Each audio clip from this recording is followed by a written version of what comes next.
Olá, já está no ar mais uma edição do Negócios na Pauta. Quando a gente fala em ética profissional, o que vem à sua mente?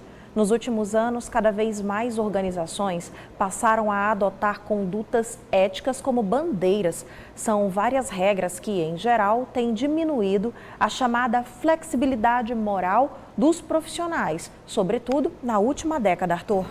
Exatamente, Dalva. O estudo realizado pela ICTS, que é uma consultoria de gestão de riscos, éticas e compliance, com dados de 27 mil pessoas entre 2010 e 2020, revela que o perfil profissional reconhecido como predador, ou seja, aquele que detém uma percepção moral pouco rígida e que desconsidera as normas, caiu de 11% para 1%. Bastante isso. Agora, Arthur, esse estudo também traz um dado que merece muita atenção.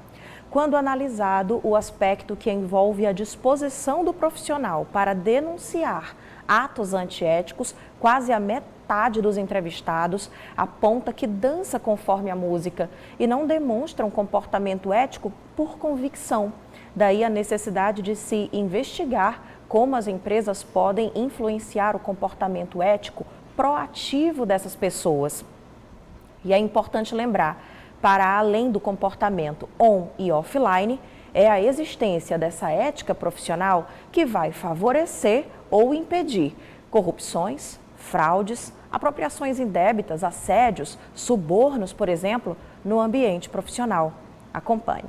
A ética profissional é o conjunto de procedimentos que regulamentam a conduta dos colaboradores, funcionários, empregados e empregadores também. São normas, práticas, princípios e orientações que definem os limites da atuação profissional, especialmente dentro do ambiente de trabalho, mas não somente. Para garantir que a ética seja cultivada nas organizações, todos precisam assumir responsabilidades e deveres que são previstos em códigos de ética profissionais, considerando as boas práticas. Isso permite segurança entre o profissional e a sociedade, além de estabelecer uma relação necessária para que sejam atingidos todos os objetivos e alcançados os melhores resultados que justificam, por exemplo, uma contratação.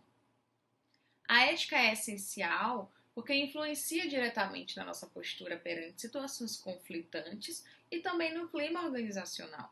No Código de Ética e Disciplina da OAB, por exemplo, consta que o advogado precisa atuar, entre outros padrões, com honestidade, dignidade, boa-fé. E também trata do dever que o advogado tem de guardar sigilo dos fatos que tenha conhecido em razão do exercício da profissão. Logo, a parte que contrata o advogado já espera isso dele. Então, existe um compromisso que deve ser honrado e que, por isso, consequentemente, permite que a parte se sinta mais confiante antes, durante, após a contratação e por toda a trajetória profissional. O afastamento das regras de conduta e ética de cada profissão possibilita abusos e violações aos direitos dos cidadãos que buscam a ajuda profissional. Bom, o que se pode dizer é que nesse tempo os profissionais se tornaram mais conscientes do que é certo e errado. Não é isso, Arthur? Sim, Dalva, estão mais conscientes, mas também vivem tentados diante de constantes instabilidades econômicas e políticas do país. Os dilemas éticos vêm com o poder de desconstruir a jornada moral das pessoas e das empresas onde elas atuam. Então, hoje aqui vamos apresentar os nossos convidados. Temos a presença, mais uma vez, prazer de contar com Vera Martins, presidente executiva da BRH Maranhão, e Jailson Mendonça, que é o presidente do Conselho Regional de Administração do Maranhão, o CRA Maranhão. Boas-vindas, Veras, mais uma vez. Muito obrigada. Obrigado pela sua vinda também. Boa noite a todos, obrigado Vera, obrigado Arthur. É um prazer estar aqui, com os telespectadores da TV Guará. Bom, gente, eu vou propor que a gente comece esse papo que é tão cheio de caminhos pelos quais a gente pode percorrer e vai tentar entrar aqui na maioria deles, mas analisando o cenário que a gente tem hoje. A sensação é de que nunca antes houve tanta notícia que envolvesse a ética das pessoas, dos profissionais, das empresas. Todo dia a gente vê um escândalo. O mais recente chocou o Brasil com um médico no exercício da profissão fazendo algo terrível com a paciente que estava ali sem conseguir se mexer. Ou seja, o que o cenário atual, na visão, na análise de vocês, revela sobre esse comportamento profissional? Quer começar? Fica à vontade.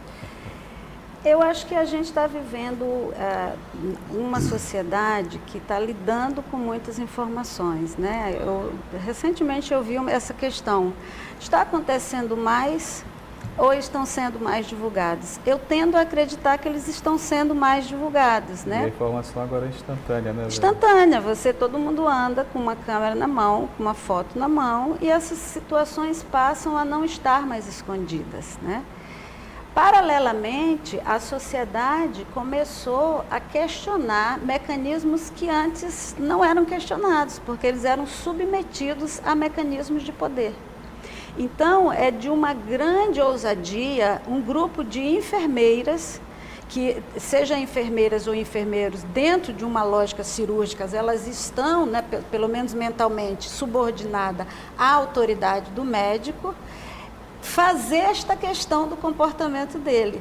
Sendo mulher, isso ainda se coloca com uma força muito maior, né? Então, existe um lugar social, um comportamento social, no meu ponto de vista, que se transforma e que traz essas questões.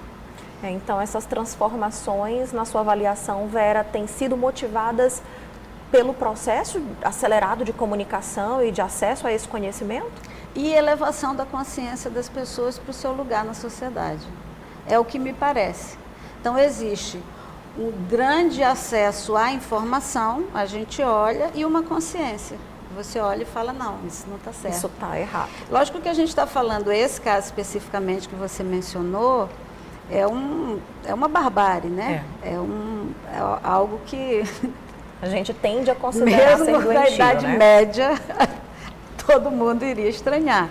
Mas existem fatos que acontecem dentro das organizações que anteriormente poderiam ser consideradas normais, como quero o CPF na mesa das pessoas, que a gente também viu recentemente. É verdade. Mas, Jailson, qual é o papel que os conselhos profissionais podem assumir dentro dessas questões todas que estão sendo levantadas? Arthur, eu acho interessante, até a partir da fala da Vera, a gente ter um entendimento inicialmente do que é, de forma clara, a questão, o que é moral, o que seria moral e o que é ética, para a gente poder entender esse contexto, né? Então, de uma forma geral, a gente pode estabelecer que moral são um conjunto de valores, né, predispostos para uma comunidade, para uma sociedade, né? São as regras. A moral é que vai dizer o que é proibido, o que é permitido, né? O que é válido, o que não é, dentro do senso comum de uma sociedade. E a ética, ela viria para refletir sobre esses aspectos morais, né? Para repensar sobre isso. Tanto que, com o advento dessa informação, a globalização elevou muito a questão da informação, o incremento tecnológico, e possibilita, né, que a discussão sobre os valores morais estejam mais exacerbados, trazendo a evolução nos direitos da sociedade. E aí entra de forma muito, muito clara a importância de que as profissões, sobretudo aquelas que são regulamentadas, né, elas tenham um conselho profissional ativo, e o tempo inteiro antenado nessas discussões para atualizar esses conjuntos de normas morais, né, acompanhando a evolução da sociedade, estabelecendo aquilo que é o direito de cada um, mas, sobretudo, primando pela urbanidade, que eu acho que seria o cerne de tudo dentro dessa questão, né? Você iniciou a reportagem, em um dado momento, usando o termo desconstrução. Eu acho muito importante, porque é uma das palavras que talvez eu mais goste de usar no dia a dia seja construção. A gente precisa trabalhar mais na perspectiva de construir coisas na sociedade. Para construir, dentro de um senso de urbanidade, a gente precisa pensar mais no próximo, né? Mas no Brasil, nós tendemos a ter comportamentos corporativos, né? Sim. De defender a nossa própria classe em primeiro momento, né? Eu ia mesmo falar sobre isso. Com os códigos éticos. Isso, eu ia falar sobre isso, olha só. Como vencer essa questão do corporativismo? Eu acho que, dando continuidade ao que eu estava falando, a gente precisa sair do individual, né? E o corporativismo, de certa forma, ele pensa no individualismo de uma determinada comunidade. Eu acho que quando a gente pensa mais no coletivo, a gente conseguiria expandir melhor o que seriam os conceitos e as premissas do que é ético, né? Então imagina só, nós estamos aqui em 4 pessoas, se cada um de nós pensar individualmente no que seria o melhor para esse momento, dificilmente todos nós, os 4, sairiam, né, num grau de satisfação maior.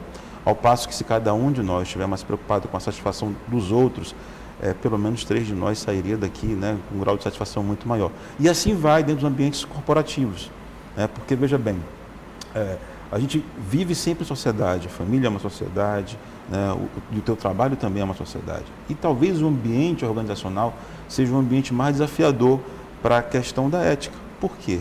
Porque você lida ali o tempo inteiro com pessoas distintas, com objetivos distintos, e tem a questão do capitalismo, que vocês também tocaram no início, né? A gente vive nesse mundo capitalista onde a gente está o tempo inteiro sendo obrigado a disputar o tempo inteiro e ser o melhor. E aí isso termina criando a questão das diferenças, exacerbando a questão das diferenças. E isso é contraditório ao que seria o conceito básico de ética, né? Porque a ética ela tende a aproximar, e esses ambientes capitalistas, eles tendem a dissociar, afastar as pessoas, né? Então, é preciso que as profissões elas estejam muito preocupadas em trabalhar internamente dentro desse seu grupo, para além do corporativismo simples, né? Trabalhando aquele grupo de pessoas e o perfil de trabalho daquelas pessoas, para que elas possam, entre as profissões, né, e entre as áreas, atuarem melhor. A colega colocou o exemplo, que está muito em evidência, né? Eu costumo dizer o seguinte: as estruturas hierárquicas organizacionais, elas estão ali para que os processos eles funcionem bem, né? Então, o fato de estarmos aqui e um de nós ter uma ascensão hierárquica com relação ao outro, não quer dizer que você esteja submisso a mim com relação a tudo, né? Existe ali as atribuições. Então, eu estou aqui para supervisionar o seu trabalho dentro daquelas premissas das suas atribuições, nada para além daquilo. O que nos parece que é uma questão também de abuso de poder, né, Gal? A gente podia falar isso mais no próximo bloco. No próximo bloco a gente pode voltar a isso, porque não é só o grande poder, tem os pequenos poderes. Sim. Que às vezes inflam egos, e ali o ambiente rapidamente daquela organização se torna altamente tóxico, levando a um colapso, na verdade, né? A gente pode voltar a falar sobre isso, mas é importante fazer um break, vamos fazer um rápido intervalo, uma pausa breve. Na volta, nós vamos saber mais sobre o tema ética profissional. É já já.